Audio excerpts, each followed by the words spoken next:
خدا کا خاص ایک احسان ہے یہ اولیاء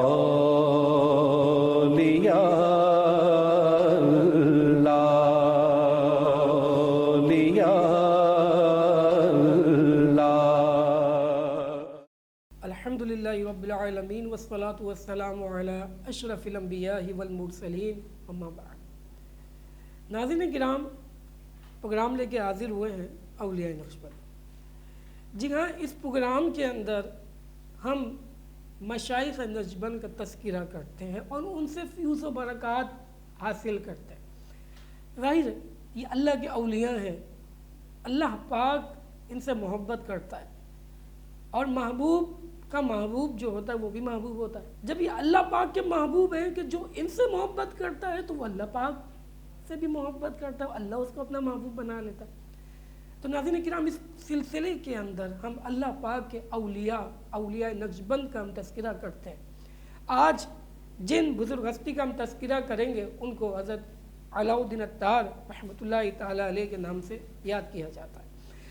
حضرت خواجہ علاء الدین عطار رحمۃ اللہ تعالیٰ علیہ سلسلہ نقشبندیہ کے اکابر مشائخ میں سے ہیں، اور آپ خواجہ محمد بن محمد نقشبند بخاری رحمۃ اللہ تعالیٰ علیہ کے خلیفہ بھی ہیں اور جانشین بھی ہیں۔ بچپن ہی میں حضرت خواجہ نقشبند بہاؤالدین نقشبند رحمۃ اللہ تعالیٰ علیہ کی نظر رحمت آپ پر پڑی، اور آپ کی نظر عنایت ان پر ہمیشہ رہی، اور انہوں نے آپ کو اپنی طرف کر لیا۔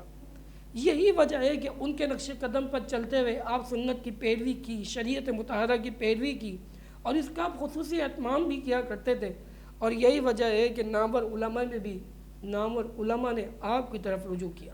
آپ کا نام محمد بن محمد بخاری علاء الدین عطار کے نام سے مشہور ہے، اور خواجہ علاء الدین عطار کی جو ولادت ہے وہ 1718 ہجری کے اندر ہے۔ آپ کا لقب علاء الدین عطار ہے۔ ایک دن آپ خواجہ نقشبند مدرسے میں تشریف لائے تو آپ فوراً باادب طریقے سے آپ کی بارگاہ میں کھڑے ہو گئے۔ ظاہر اللہ کے اولیاء کا ادب جو ہے یہ انسان کو یوں کہہ لے کہ ثریا تک پہنچا دیتا ہے، اوج ثریا تک پہنچا دیتا ہے۔ اللہ والوں کا ادب، جب آپ نے بزرگ کا ادب دیکھا، حضرت خواجہ نقشبند آئے ہیں اور فوراً کھڑے ہو گئے، تو خواجہ نقشبند نے دیکھا آپ تعلیم حاصل کر رہے ہیں، آپ نے شاہ نقشبند کی نورانی صورت دیکھی تو اٹھ کر آپ کی تعظیم کے لیے کھڑے ہو گئے۔ شاہ نقشبند نے آپ میں بزرگی کے آثار دیکھ لیے، اس لیے بچپن ہی میں شاہ نقشبند کی خصوصی نظر عنایت آپ پر رہی۔ شاہ نقشبند آپ سے اس قدر متاثر ہوئے کہ کچھ ہی عرصے میں اپنی صاحبزادی کا نکاح آپ سے فرما دیا۔ شاہ نقشبند آپ پر خاص نظر رکھتے، اپنی محفلوں میں اپنے قریب بٹھایا کرتے تھے، آپ کی طرف متوجہ رہتے۔ تو لوگوں نے جب یہ عرض کی کہ حضور سبب دریافت کیا کہ آپ اتنی توجہ کیوں رکھتے ہیں، تو آپ نے فرمایا میں اس لیے رکھتا ہوں کہ ان کو بھیڑیا نہ کھا جائے، اور یہ استعارتاً فرمایا ان کا نفس کا بھیڑیا گھات لگائے بیٹا ہے، کہیں ایسا نہ ہو وہ نفس کا بھیڑیا ان کو کھا جائے، اس لیے ہر لحظہ حال دریافت کرتا رہتا ہوں۔ چنانچہ ان کے خاص توجہ سے آپ بہت یوں کہہ لیں کہ جلد آپ کمال تک پہنچ گئے۔ یہ اللہ والوں کی نظر ہے، اور جب اللہ والوں کی نظر ہوتی ہے تو انسان کیسا کمال کا درجہ حاصل کرتا ہے۔ حضرت خواجہ نقشبند رحمۃ اللہ تعالیٰ علیہ اپنی حیات ہی میں بہت سے طالبوں کی تربیت آپ کے سپرد کر دی تھی حضرت خواجہ علاء الدین عطار کے، اور یہ فرمایا کرتے کہ علاء الدین عطار نے ہمارا بوجھ ہلکا کر دیا۔ حضرت خواجہ نقشبند رحمۃ اللہ تعالیٰ علیہ سے کہ جو تعلق ہے، آپ ان کے خلیفہ بھی ہیں اور ان کے جانشین بھی ہیں۔ آپ صاحب طریقہ خاص تھے حضرت خواجہ علاء الدین عطار، اور آپ کے سلسلے کو علائیہ کہا جاتا ہے، جس کا ذکر مجد الفسانی رحمۃ اللہ تعالیٰ علیہ نے اپنی مکتوبات دفتر اول مکتوب 290 میں تفصیل سے کیا ہے۔ آپ فرماتے تھے مزارات سے اس قدر فیض حاصل ہوتا ہے جس قدر ان پر اعتماد ہوتا ہے۔ اگرچہ قبول کی زیارت میں ظاہری قرب کا بھی اثر ہوتا ہے، مگر ارواح طیبہ کی طرف متوجہ ہونے میں ظاہری دوری مانے نہیں ہے۔ دلیل یہ حدیث ہے کہ حضور علیہ الصلوۃ والسلام نے فرمایا تم جہاں کہیں بھی ہو مجھ پر درود پڑھو کیونکہ تمہارا درود مجھ پر پیش کیا جاتا ہے۔ مقصود یہ ہوتا ہے کہ توجہ حق تعالیٰ کی طرف ہو اور مشائخ کی روح کو وسیلہ سمجھا جائے۔ یہ اللہ والوں کا طریقہ رہا ہے۔ حضرت خواجہ محمد پارسا ایک کشفی حالت کا ذکر کرتے ہیں کہ حضرت خواجہ عطار وفات کے 7 سال قبل حضرت خواجہ نقشبند کے مزار پر تشریف لے گئے۔ شعبان کا آخر تھا، وہاں پورا رمضان اور اول شوال رہے۔ عید کی رات ایک درویش نے دیکھا کہ خواجہ نقشبند خواجہ عطار حضور جان عالم علیہ الصلوۃ والسلام کی بارگاہ میں حاضر ہیں۔ باہر آئے تو بہت خوش ہو رہے تھے اور فرمایا مجھے یہ اعزاز بخشا گیا جو شخص میری قبر کے ارد گرد فرمایا 100 فرسنگ، ایک فرسنگ 3 میل کا ہوتا ہے، 1 میل 1.6 کلومیٹر کا ہوتا ہے، آپ نے 100 فرسنگ بنایا فرمایا یعنی 300 میل، فرمایا اس کے اندر دفن ہوگا، اللہ تعالیٰ کی طرف سے اجازت ہے میں اس کی سفارش کروں گا اور انشاءاللہ قیامت کے دن میں اللہ کی رحمت سے اس کی شفاعت کروں گا۔ اللہ اکبر، کیا اللہ والے تھے اور کیا اللہ پاک نے ان کو کمال رتبہ عطا فرمایا۔ اور آپ کی جو وفات ہے، آپ نے جو دنیا سے پردہ فرمایا، آپ وہ 20 ربیع الاول 802 ہجری بمطابق 20 نومبر 1399 ہجری کو مزار آپ کا بخارا کے اندر ہے، اور ماوراء النہر کا جو علاقہ ہے ادھر حضرت خواجہ علاء الدین عطار رحمۃ اللہ تعالی علیہ کا مزار پر انوار ہے جو مرجع خلائق ہے۔ یہ ہیں مشائخ نقشبند۔ ناظرین کرام، کیسے اللہ پاک نے ان پر کرم کیا اور اللہ پاک کے ولیوں کی نظر سے کس کمال تک پہنچے۔ یہ اللہ والوں کی نظریں ہی ہوتی ہیں کہ جن کی نظر سے انسان کے دل بدل جاتے ہیں۔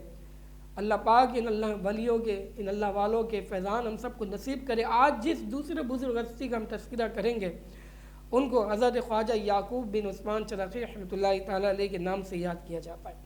آپ کا اسم گرامی محمد یعقوب اور والد کا نام محمد عثمان ہے۔ آپ کے والد عالم دین، ایک بہترین عالم دین تھے، متقی تھے، پرہیزگار تھے، صوفی تھے۔ آپ کی ولادت باسعادت 762 ہجری میں غزنی افغانستان میں ہوئی، جس کو واقع چرخ کہتے ہیں اور اس کی نسبت سے آپ کو چرخی بھی کہا جاتا ہے۔ آپ کی باطنی جو کیفیت تھی، باطنی نسبت جو جن سے آپ کی باطنی نسبت تھی وہ خواجہ نقشبند سے تھی۔ حضرت خواجہ نقشبند کی خدمت اقدس میں حاضر ہوئے اور عرض کی آپ عذرائے کرم مجھے اپنے حلقہ ارادت میں شامل کیجیے اور اپنی غلامی میں قبول فرمائیں۔ تو خواجہ نقشبند رحمۃ اللہ تعالیٰ نے فرمایا ہم مامور ہیں، ہم خود کسی کو قبول نہیں کرتے، آج رات دیکھیں گے، شاید کوئی اشارہ ہو، اس پر عمل کیا جائے گا، اگر انہوں نے تجھے قبول کر لیا ہم بھی تجھے قبول کر لیں گے۔ یہ رات آپ پر بڑی بھاری گزری، آپ کو یہ غم کھایا جا رہا تھا کہ حضرت کیا مجھے قبول کریں گے یا نہیں کریں گے۔ اگلے روز آپ نے نماز فجر حضرت خواجہ بہاؤالدین نقشبند رحمۃ اللہ تعالیٰ علیہ کی خدمت ان کے پیچھے پڑی اور ان کی خدمت میں حاضر ہوئے، اور نماز کے بعد خواجہ نے آپ سے فرمایا کہ اشارہ قبول کرنے کا آیا ہے، ہم کسی کو قبول نہیں کرتے، اور اگر قبول کرتے ہیں تو دیر سے کرتے ہیں تاکہ دیکھیں کوئی کس نیت سے آتا ہے اور کس وقت آتا ہے۔ حضرت خواجہ نقشبند رحمۃ اللہ تعالیٰ علیہ کے آپ نے اپنی مریدی میں اپنے خلیفہ آپ کو قبول فرمایا، حضرت خواجہ یعقوب چرخی رحمۃ اللہ تعالیٰ علیہ۔ حضرت شاہ نقشبند جب وصال ہوا آپ کا تو حضرت یعقوب چرخی رحمۃ اللہ تعالیٰ علیہ نے دیکھا میں کس کے پاس جاؤں۔ آپ کو خیال آیا درویشوں کے کسی دوسرے گروہ سے جا ملے اور ان کے طریقت میں مشغول ہو جاؤں، تو آپ کو روحانی عالم میں حضرت خواجہ کو دیکھا، روحانی عالم نے اپنے خواجہ کو دیکھا۔ وہ فرما رہے ہیں، حضرت زید بن عارثہ نے فرمایا کہ دین ایک ہی ہے، دین ایک ہی ہے۔ آپ فوراً سمجھ گئے، اس سے آپ سمجھ گئے کہ اجازت نہیں ہے کہیں اور جانے کے لیے، کہیں اور جانے کی اجازت نہیں ہے۔ یہ اللہ والے ہیں کہ ان کا کیسا عالم ہے کہ یہ بعد الوصال بھی اپنے مریدین کی، اپنے خلفاء کی، اپنے ارادت مندوں کی کس طریقے سے مدد فرماتے ہیں۔ آپ کی جو بیت آپ جو بیت ہوئے وہ خواجہ عبید اللہ احرار رحمۃ اللہ تعالیٰ علیہ وہ آپ سے بیت ہوئے. آتا ہے کہ خواجہ قطب الابرار حضرت خواجہ عبید اللہ احرار جب آپ کی خدمت میں آئے بیت ہونے کے لیے حضرت خواجہ یعقوب چرخی رحمۃ اللہ تعالیٰ علیہ خدمت میں، تو حلقہ ارادت میں شامل ہونے کے لیے حاضر ہوئے، تو آپ نے ہاتھ بڑھا کے ارشاد فرمایا بیت کرو.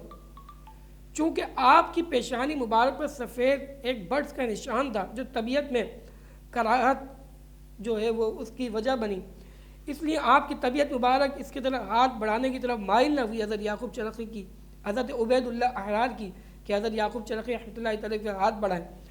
تو انہوں نے اپنی فراست سے دیکھا اور فوراً ایک حسین صورت میں ظاہر ہو گئے حضرت یعقوب چرخی رحمۃ اللہ تعالیٰ علیہ حضرت عبید اللہ احرار کے سامنے، وہ فوراً ڈر گئے اور انہوں نے فوراً آگے بڑھ کے آپ کے ہاتھ مبارک پہ بیعت کی. آپ نے فرمایا کہ شاہ نقشبند نے میرا ہاتھ پکڑ کر فرمایا تھا تیرا ہاتھ میرا ہاتھ ہے، جس نے تمہارا ہاتھ پکڑا ہے اس نے میرا ہاتھ پکڑا. لہذا آپ شاہ نقشبند کا ہاتھ پکڑا تو انہوں نے بلا توقف آپ کا ہاتھ پکڑ لیا اور شرف بیعت سے مشرف ہے. حضرت شاہ نقشبند نے آپ کو رخصت کرتے ہوئے 3 بار فرمایا ہم نے تمہیں خدا کے سپرد کیا، کیونکہ حدیث پاک میں ہے کہ کوئی چیز جب اللہ پاک کے سپرد کر دی جائے تو اللہ پاک خود اس کی حفاظت کرتا ہے. ایک مرتبہ حضرت خواجہ نقشبند نے آپ سے فرمایا کہ قیامت کس عمل کی برکت سے آپ قرب حاصل کروں، یعنی قیامت کے دن کس عمل کی برکت سے میں آپ کا قرب حاصل کروں.